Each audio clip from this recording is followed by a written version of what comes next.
fucking love nostalgia comedy. I'm just gonna start that off right now. I want to see where he goes with this.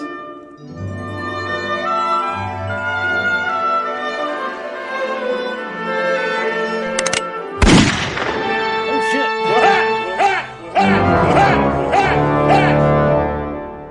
Jack, no! I tell you, nothing like moving to a new place, doing some heavy lifting, stretching the muscles. Isn't it great, guys? I don't know why I didn't think of this before. I mean, why keep filming all my stuff at home when I have a perfectly good location just waiting to be used? Were we always filming at your house? Yeah, to be honest, it was actually really inconsistent where we were. What's important is that we have this fantastic location built on top of a harmless Indian burial ground that rests below the hulking remains of a burnt down insane asylum for schizophrenic homicidal orphans. And vampire puppies. So, why don't you guys get busy putting together those very heavy props while I figure out where to put this delightful Halloween ornament? Oh, and if you guys could place them in the order of my favorite props to my least favorite props, that'd be great. Bye! You're lost! You don't get to take notes with me as I watch the highlight of any nostalgia-ween, the Stephen King miniseries.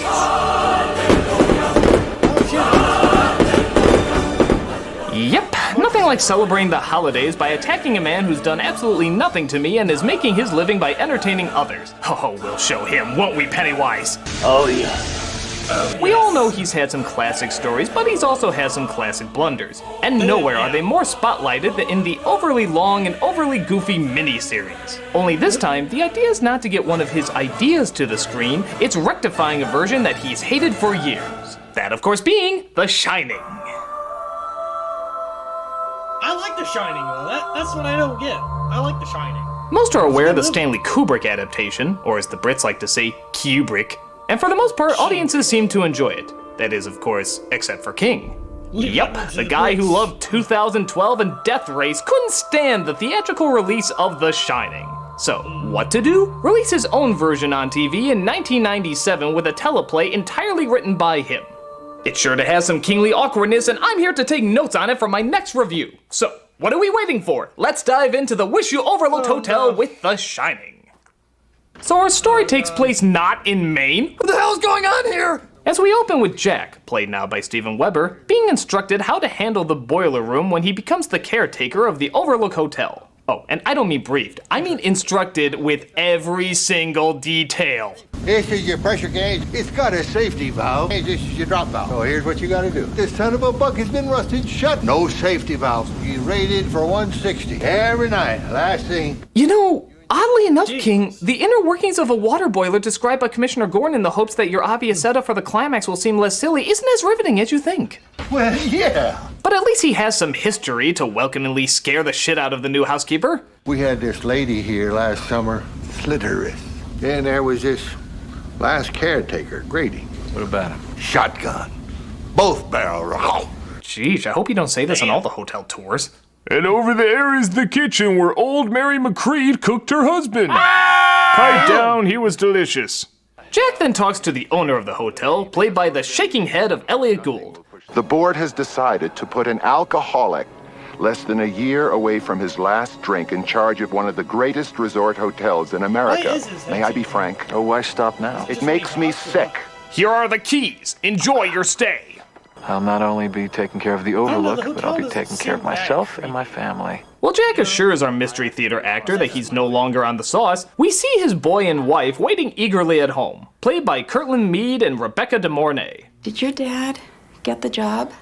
Uh-huh. He and the man he talked to didn't like each other, but he got it. Are you sure? Uh-huh. That's right. In this version, the parents are totally aware that the kid is psychic, and the reaction is, I guess when you get down to it, that is kind of a legit reaction. I mean, what's he have to look forward to? An apartment with a neon sign on top of the Walgreens? Pilot the tower, gotta make emergency landing. This makes Jack's wife, Wendy, think back, quite randomly the more I think about it, to that terrible night when her husband had been drinking too much. Or at least, badly imitating a guy who's been drinking too much. Look at this map! Go off, use the phone, and this is what I come back to? Answer me, you damn pup! I'll fix you. Slurred cliches and monotone anger. The only thing to make this more obvious is an empty bottle of there we go. What did you do to Danny? Oh, I'm never going to another emergency ward, Jack. Said you could stop on your own. I was wrong. Anything ever happens again, I am packing my bags and I'm leaving. You're right. It's gotta end. It's gotta end. One way or the other. As you can see, I'm really torn up about it. But his son Danny is having his own issues outside, as his imaginary friend Tony tries to communicate with him. Danny! Don't yell at me. Hi, Doc. Tony. Oh. Really? So, Tony all this time was an awkwardly hovering version of the Encyclopedia Britannica kid? I don't think anyone could have predicted that from the Kubrick version. I always thought it was a demonic rendition of the Frosted Flakes mascot. You know. Or to what? Okay. But Tony shows him some scary images of what's to come, like a killer hose. Wait, what? You know, King, you have a talent for taking things that are very obviously not scary and keeping them very obviously not scary. I mean, what are you gonna do? Try to make croquet scary too? Oh, for God's sake, just because you put blood or teeth on something doesn't mean we're automatically gonna be frightened by it. I mean, can you think of an instance where you just took something random, you put blood or teeth on, and that instantly worked? Ah, that was different! It turns out the horrifying croquet mallet was just another one of Danny's visions. Though Jack does seem to be struggling as he finds himself calling his AA sponsor, who loves reminding him of stuff that he apparently already knows. Well, you know what they say at the AA meetings, don't you? You know what they say in the meetings, Jack. Well, if he knows, why are you telling him? Yeah. But it's still tempting for him as he finds himself drawn to local pubs like the Tavern. Wow. Oh my God! I Used to realized open this randomly was- toasting people outside my window doesn't lead to ironic consequences. I'm benign. So they make their way to the hotel as they play their favorite driving game, What the Hell Did My Son Just Say? Elmer Martin at daycare. It was a daughter dinner. Am I the only one you ever met? It overlooked just the summertime hotel. Of course, it doesn't help that his teeth look like someone photoshopped Napoleon Dynamite's mouth onto it. Well, he does! Funny-looking children have just as much a right to be made fun of as any other person. Hey, where'd you get that? They approach the hotel, and everything for the most part seems pretty Go for welcoming. it, Critic. Yeah. Here they come across Dick Halloran. Nice to know you, Mr. Halloran. Dick, please. Well, Doc, you gonna give me a hand or you just gonna stand there? So Dick, of course, explains that Danny and him share the same psychic power that he refers to as the Shining, and that if he ever needs help, just to use his power to contact him. And maybe a half a dozen times, I've seen things. What were they, Dick? Now, I, of course, am too sophisticated to make any jokes about a tiny little boy talking to a big black dick, but for the record, I'd like to show you how many opportunities I had to make a joke. Give me a blast. You're gonna come down to St. Pete with me. Nobody's gonna tell your daddy anything. Just look the other way and count to 10. I bet you just about glow in the damn dark. Just promise me you won't go in. This is between you and me. What do you want me to think? Anything as long as it's hard. I should get a medal for how many I'm avoiding. Oh, by the way, be scared. A door closed. But that's not the important part. The real juicy stuff is we have a hotel to tour. So there's a pantry back there, there's a vegetable bin here. And tour. Dining room seats, 200. Used to seat almost twice that many. And tour. The elevator's the easiest way to the service area. And That tour. would be in one of the smaller freezers. You get to that through the pantry. And The tour. master bedroom, madame. And oh my God, are you gonna show us every goddamn fucking room? How about some scary stuff? I mean, aside from, by the way, the door closed. I mean, we're over an hour in, and the scariest thing we've come across is a hose and the Encyclopedia Britannica guy. Tell me you're trying harder than this. Gotta get moving. Oh, thank God. You wanna see more of this place? Stephen King were on the show. Jesus Christ, the boom mic in the reflection is more exciting to watch than this. I'm at least trying to make excuses about how it's a ghost mic or something. Hey, it's about as scary as a hose or the Encyclopedia Britannica, kid. Can't you give us something? Better than that! But finally, the guy gets going and they start looking after the place. And he's already off to a bang-off start, as he accidentally comes across a wasp nest and gets stung. Can I keep it in my room, Mom? Do you think that's... It's fine. It's fine. They're all dead, guaranteed. Hey, come on. I thought the only wasps we needed were the three right in front of us. Oh, well, they're looking over a big, creepy, scary hotel. You know those will lead to a lot of other scary possibilities. Like bringing groceries into the hotel, putting them away, reading a children's book, putting that away, discussing the children's book immediately after they read it, really? You are doing so fantastic. Well, finally, we do get some form of suspense when Danny locks himself in the bathroom. Oh no, another Miracle Whip binge. Wake up now! Tony was here. He was here. There is no Tony. There's no imaginary pal who comes and shows you the future. Now, will you stop with that crap? So, what are they gonna do after this bit of excitement? Talk about it, of course! I just got scared because, I thought... You know what?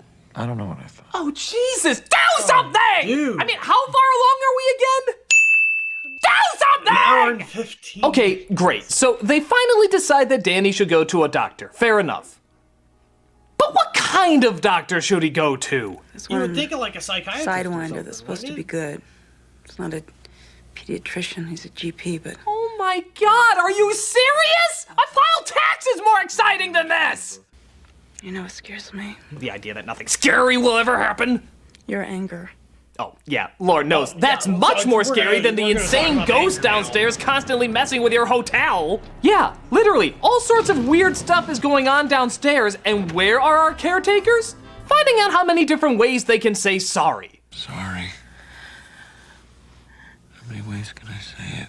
Oh, I don't know. I'm sure you'll film every one that comes to mind, though. I mean, seriously, are the ghosts just patiently waiting for them to notice what they're doing?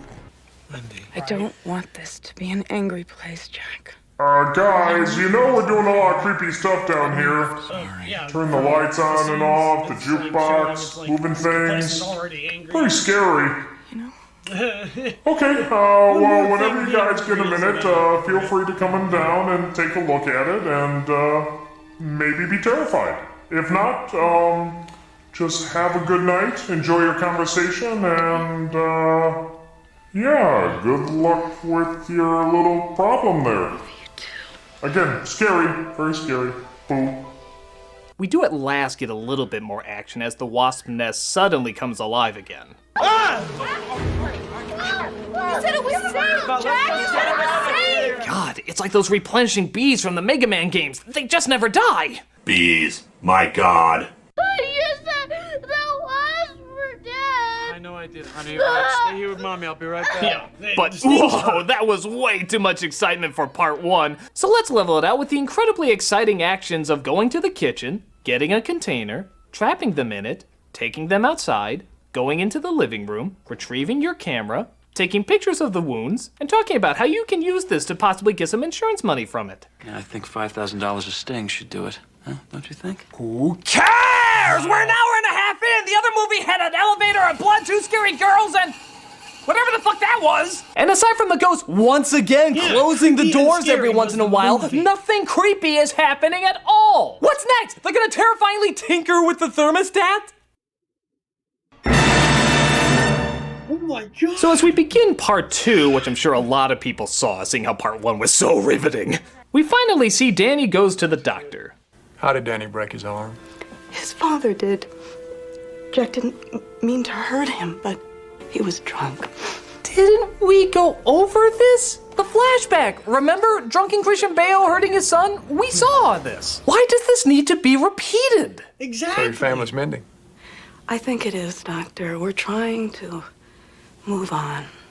This moment of pointlessly long writing brought to you by Stephen King, helping young kids reach the top shelf for 40 years. God, even when a setup for a scary moment happens, look what they do with it. Shut up! Do you hear me? Just shut up! Danny! It's snowing! Take a look. It's snowing. Hey, thank God! Satan and his demon army can be dealt with later. It's snowing! God, I can't take this shit! Damn fast.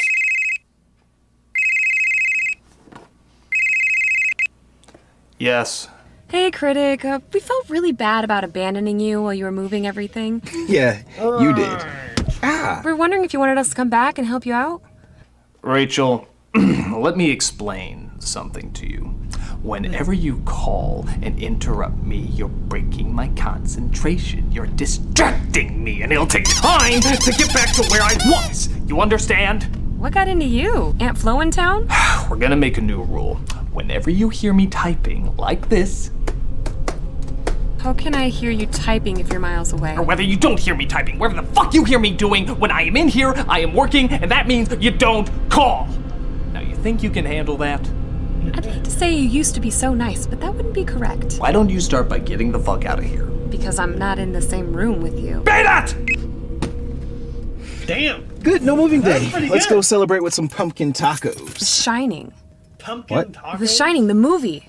Where Jack Nicholson goes crazy? You'll have to be a little more specific. Kubrick movie. I think he's gone crazy and it's reenacting the Kubrick movie. We have to do something before he goes too far. Oh, hell no, I'm not doing that. Why? Do you know what happens to the black guy in that movie? No. What happens to all black guys in scary movies?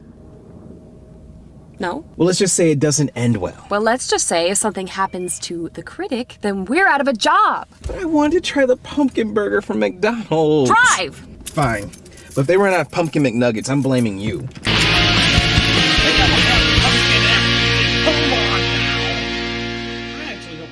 Time McDonald's had.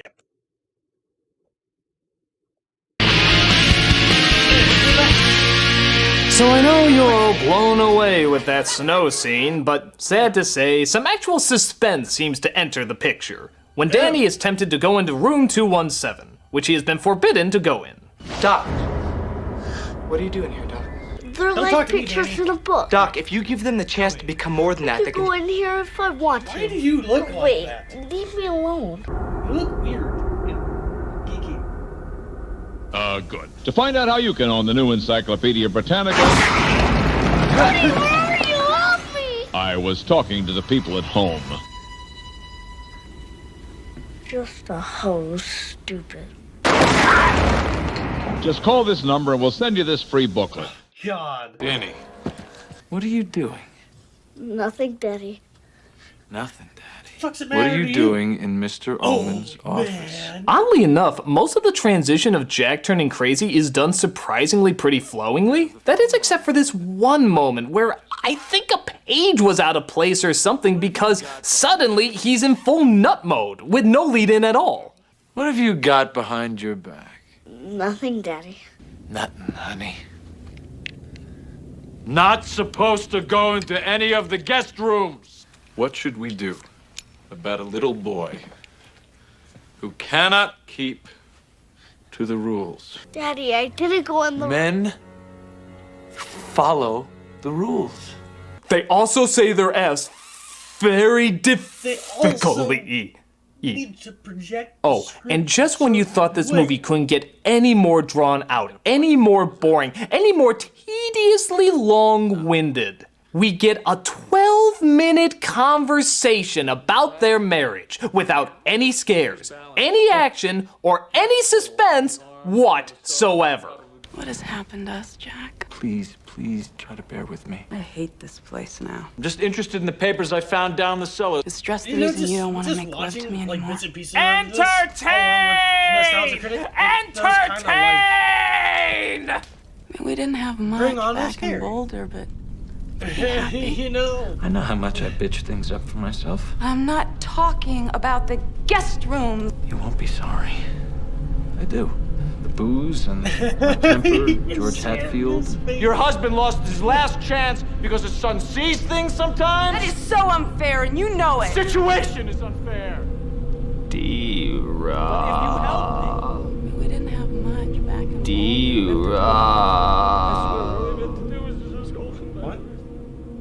So after that terrifying bit of horror, we finally get to where the real scary shit lies in all this. The real terrifying heart that it's all been building up to. The plants don't have snow on them anymore.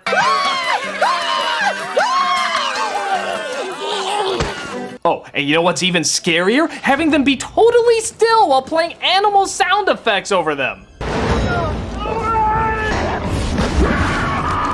Jesus Christ, I'm gonna piss myself! Ooh, I'm gonna write a Doctor Who episode about this. And because breaking in the first time went so well, Danny decides maybe doing it again will turn out even better consequences. And wouldn't you know it, something actually a touch scary does occur here. Josh Holloway, so that's where you went after Lost. Hello, Danny. That's actually pretty creepy. I like that.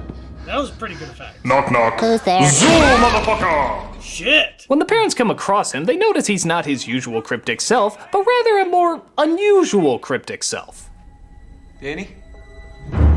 Hey, Danny, way to get to first base. You bastard! Wait, I never... You so much as lay a finger on him again, I will wait till you're asleep and I will kill you. Of course, she figures out it wasn't Jack and asks him to go figure out who did it.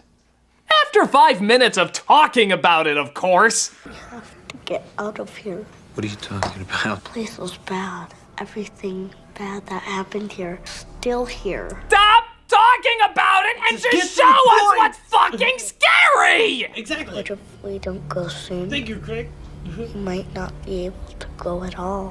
Might not be able Oh look, a commercial! I do hope they're still talking when they come back from it! The first bad thing. And they are. What the hell? Are you fucking serious? The conversation was so long that it literally needed a commercial break? Look, in books, I know stories are carried through a lot of dialogue and obviously a lot of words. That's the medium. But film is a visual medium. Show, don't tell. I mean, by God, imagine if George Méliès, instead of showing his voyage to the moon, just talked about it the whole time. So they got in this very flat, strange-looking device that kind of looked like a penis and launched it into the moon. Oh, the moon, by the way, has a face on it, and it actually hits the face in the eye. Oh, this would be rather unbelievable if we were to see this visually, but... nah. D-Rob. So Jack decides to go up there and carve himself a witch. Critic needs to calm down. Say, this looks like the most intimidating weapon around here.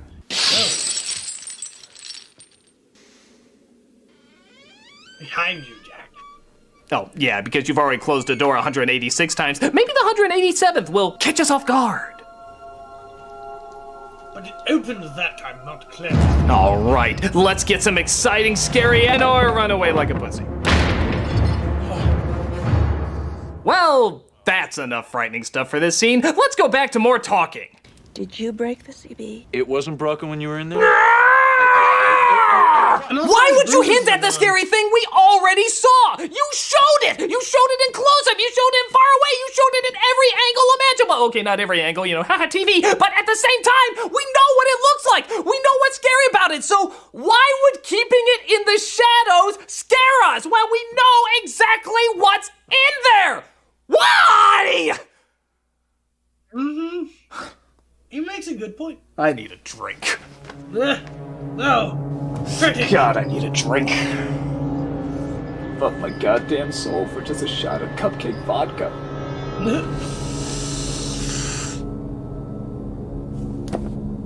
Why, hello there.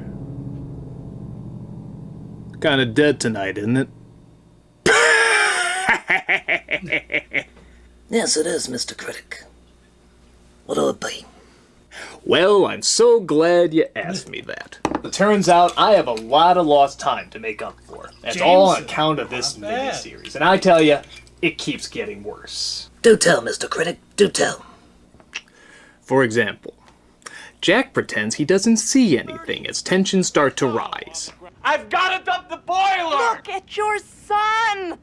Can't you see the bruises on his neck? Are you blind? Stop it! I want to overact Talk too. about it later! So Jack goes and smashes the radio as well as the snow scooter and pretends like he doesn't know what's going on, resulting in a 6-minute conversation about how they're stuck. We could learn as we go, Jack. Maybe. We could listen to the weather And we can pick a time when they're calling for 3-4 days without snow. Yeah. And if the forecast is wrong... Fuck the conversation. You can say this in 4 words. We're stuck. Oh, nut bunnies. Why is this so hard? But things get suspenseful, I guess, when the hedge sculptures start to come to life. I'm sure this is gonna be like... Wow. Not since The Happening have I been so not afraid of plant life. I'm so glad the CG artist from the Langoliers still got work.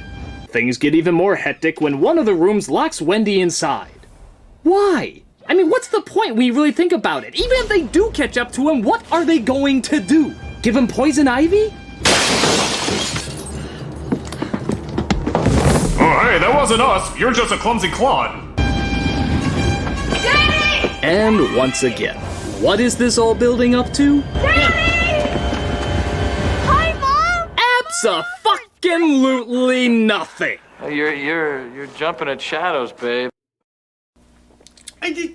You know, some people like the first film version of The Shining, some don't. And I can understand either. But at the very least, you have to acknowledge it created a surreal, scary environment. And as soon as this version started, it was clear it was much more interested in talking about that scary world than it was actually showing it. And that was 3 goddamn hours ago! So... Oi, that sounds like a pain. You know, it's funny, Dominic. I didn't think this location had any alcohol, let alone a bar. It doesn't. You've just been hallucinating. In fact, you've been drinking toilet water for the past 5 minutes.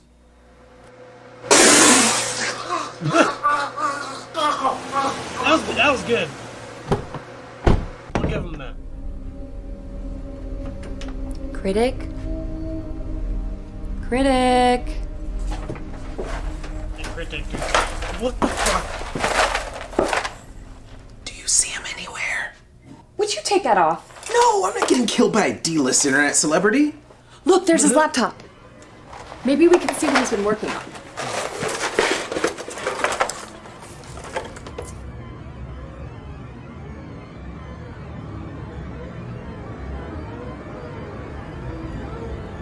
Oh shit.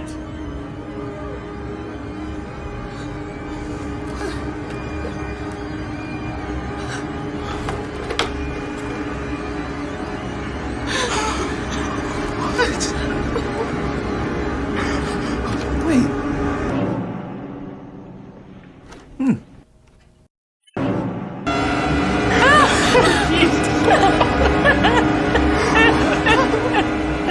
How do you like it? What are you doing down here? No, I still have so much more pumpkin shit to try!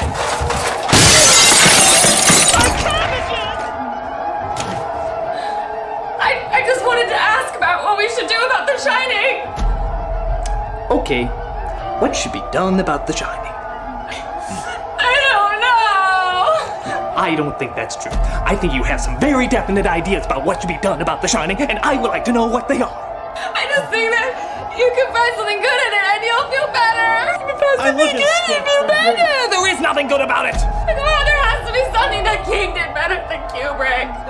Have you ever seen a miniseries without a single solitary moment of entertainment in it? Stay back! You're letting your love of the old one get in the way! We're not even satirizing the new one anymore! We're satirizing the old one! That's because the new one sucks, and there is nothing to satirize! There has to be something good! Give me the bat, Rachel. Stay away! Give me the bat. Stay back! Rachel! Give me the bat. Okay. Aha! You just made your biggest mistake! Hey. Open the door! Now you stay in there until you find something positive to say, mister. There is nothing positive in the miniseries! The original is so much better! Well, find something. Are we good? Yeah, no thanks to you. Oh, don't mention it. Hey, guys! I forgot to mention, you're not going anywhere. Go check out the car to see what I'm talking about. Go check it out. Go check it out. Car's fine. Oh, really? Yeah, it looks like all he emptied was the windshield wiper fluid. Good luck driving without dirt debris all over your windows. You know what this calls for? Pumpkin sauerkraut. Oh, I'm in. Oh, seeing while I'm here, we get another scene that seems to go nowhere. They see the elevator has been moving on its own, and Wendy climbs in and finds party masks and confetti. Ooh, is the elevator gonna drop or start moving so they have to pull her out in a suspenseful scene? Nope, it just stands there. By God, a scary scene was practically gift wrapped for you by the horror gods, and you didn't take advantage of it? That's like the Three Stooges looking at a pie lineup and saying, what are we supposed to do with these? Scare me, you fucking master of horror and suspense! Scare me! So Danny sees the ghosts are apparently dyslexic, and this finally convinces him to contact Dick. Oh yeah, a dead woman gnawing at your neck is okay, but bad grammar on the wall? Now that shit needs reinforcements. And just to pour more salt in the wound, he actually passes by an entertaining horror director, Sam Raimi, in a very bizarre cameo. I love you, Howie. You're one cheery MFA. MFA? Mighty Fine America. No, please, follow him! Throw in a flying eye, a disembodied hand, a talking head! The scares in this movie are so fucking weak! I wouldn't be shocked if the next thing to scare us was a guy in a bad Halloween mask! Let me by. No way! No one gets past Rover. 3 hours of build-up, guys, and this is what it's been amounting to. Was it worth it? But we do start getting some payoff with the ghost, at least, as they make themselves more and more visible to Jack. Oh my God, I have antlers! Oh, phew. That would have been silly as a guy in a Wolfman mask. But more ghosts start to become visible, including Mr. Grady, as they all start to liquor up Jack to make him more susceptible to their suggestions. Family killing suggestions, to be exact. You might want to take that up with your son. He's crossed you at almost every turn. He must be corrected, sir. He and your wife both. We also see the scariest part of any Stephen King miniseries, Stephen King. Give him some credit though, at least it looks like he's having fun in all this. But we have no time for conducting beerless Judge Ito's. We got some crazy Jack drinking Jack to exploit. As he tries attacking Wendy, but she fights him off by lightly tapping him with a breakable prop. Well, you know what this calls for, right? More goddamn talking! Sometimes he wasn't talking to himself. Skip it! Wendy and Danny drag him into the kitchen to lock him up. You know, son, we never do projects anymore. This is nice. But not only do the ghosts let him out, but they also start attacking the rest of the family with... Huh. Well, it's good to know Stephen King has moved on from balloons to the terrifying realms of confetti. Hey, watch out! Those look like real streamers! Stop it! Dear God! Stop it! Hello? Turn around. Creepy guy here. Hey! That's what I... Croquet is still not scary. What is your deal? Now, by God, you are going to take your medicine. Or I'm not king of the 9-witched diamond formation. Come on, it looks silly enough carrying this thing. You don't need to make it funnier. But Wendy's done playing Whack-a-de-Mornay as she slams him in the face with a ball. And yet, somehow, quite miraculously, both these two seem to keep moving. Don't you think they'd be down for the count by this point? Mr. Torrance, Halloran's coming. You'd better take care of this, Mr. Torrance. Stay close, darling. I'll be back. See, I quote an Arnold movie instead of Carson to shake things up a bit. By the way, I hate lamps and TVs! Just thought I'd throw that out there. Congratulations, Dick. Jack? Dick, watch out! Here's your prize. No! No, Damn. I don't think so. You see what I'm talking about? It's not exactly inflicting spine-tingling terror when you do this with a croquet mallet instead of an axe. I get more Jim Carrey smashing that clock in The Mask than I do something scary. Just add a cartoon sound effect to make it complete. Still a classic. Yeah, things are about as laughably silly with Danny. Just look at how Tony tries to show him the boiler room is about to blow.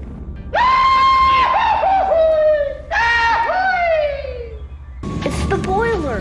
My daddy forgot to dump the boiler. But Danny does find out and manages to tell his father, who seems to be struggling back and forth between loving his son and turning into an evil Ed knockoff. What could a worthless little pup like you know?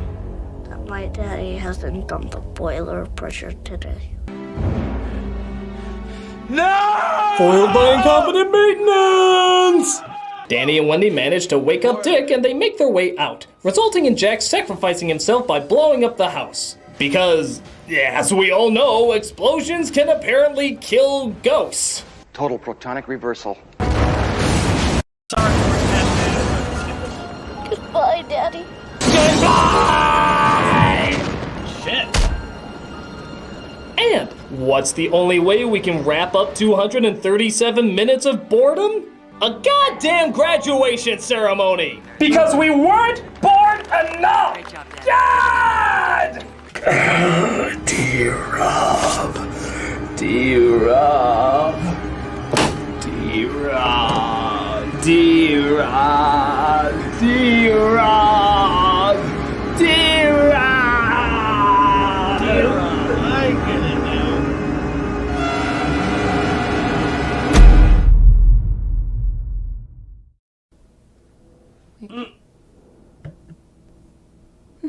Who knew?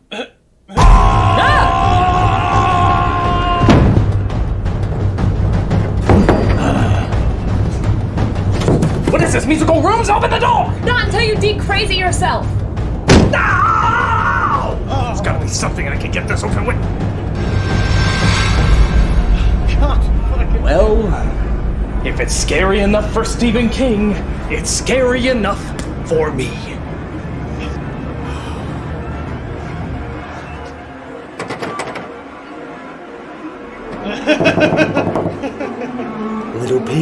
Little pigs, let me come in. Not by the hair on your chinny chin chin. Then I'll huff, and I'll puff, and I'll blow your house in.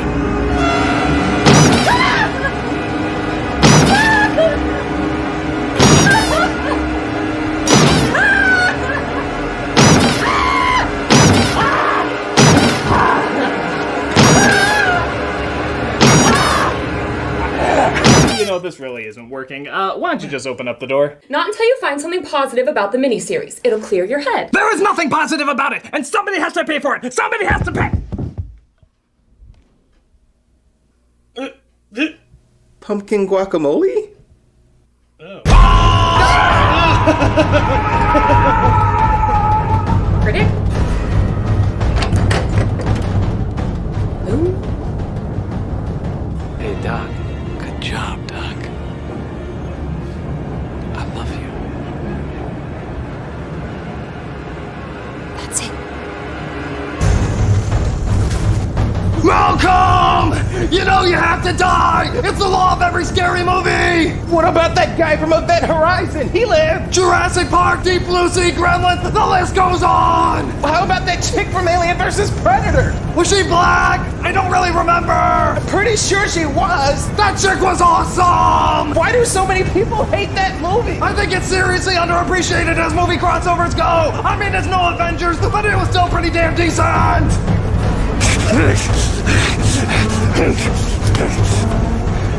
Okay, I never thought I'd have to use this. Like, of all things he could have grabbed.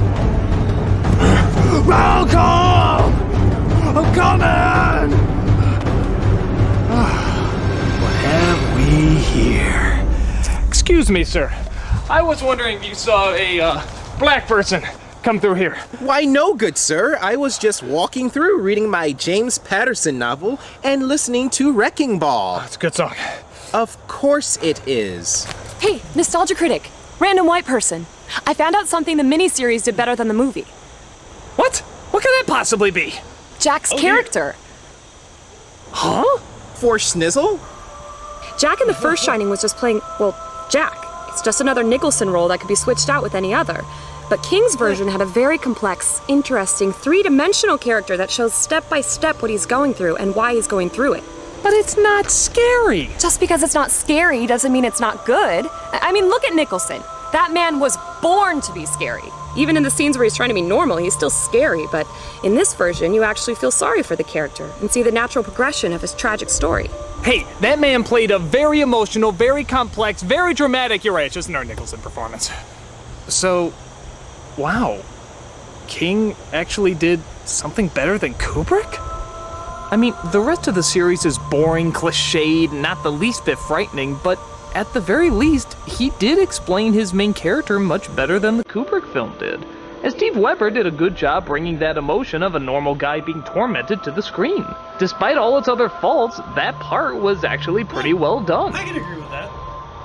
Even if it was just one element, but, King did manage to do something better than Kubrick, one of my heroes.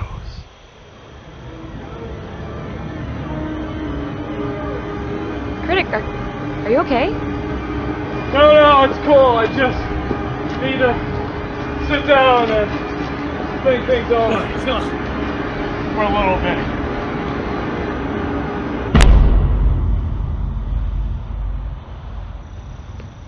What's wrong with them? I don't know. I guess the idea of Stephen King doing something better than Stanley Kubrick was too much for him to take. Huh. Well, it's been a long day. Let's see what else we can find that has pumpkin in it. Oh, well, that's perfect because I found this website called pumpkinporn.com. Ooh, everything shit. pumpkin related. Oh, pumpkin hot pockets. Yes, pumpkin onion rings. Pumpkin tortilla. Pumpkin meatloaf. Pumpkin. I don't know about all that.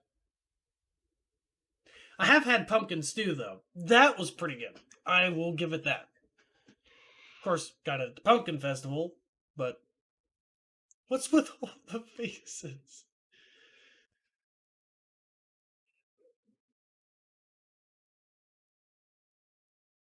Where'd the sound go? My sound just died.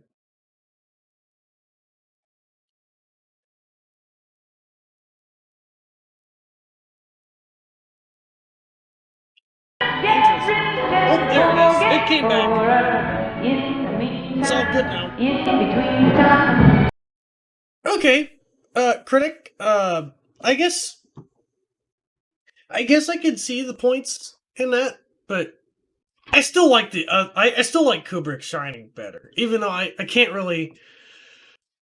It's a based opinion. I'll be honest. It's a based opinion because I haven't seen the miniseries, which you guys might want to recommend to me, I guess, or I might have to check out now. But yeah, I haven't seen the miniseries, but I guess just to get a better feel of it, to actually watch the entire thing instead of just having it like explained to me, might be better. So then I can make a better opinion on it.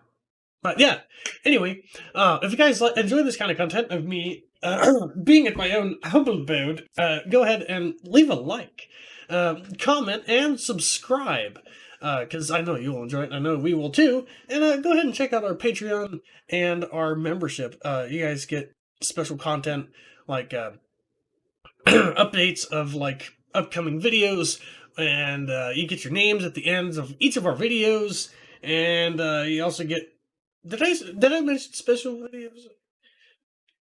You get special content like gameplay, that kind of thing. And yeah, so until next time, bye-bye!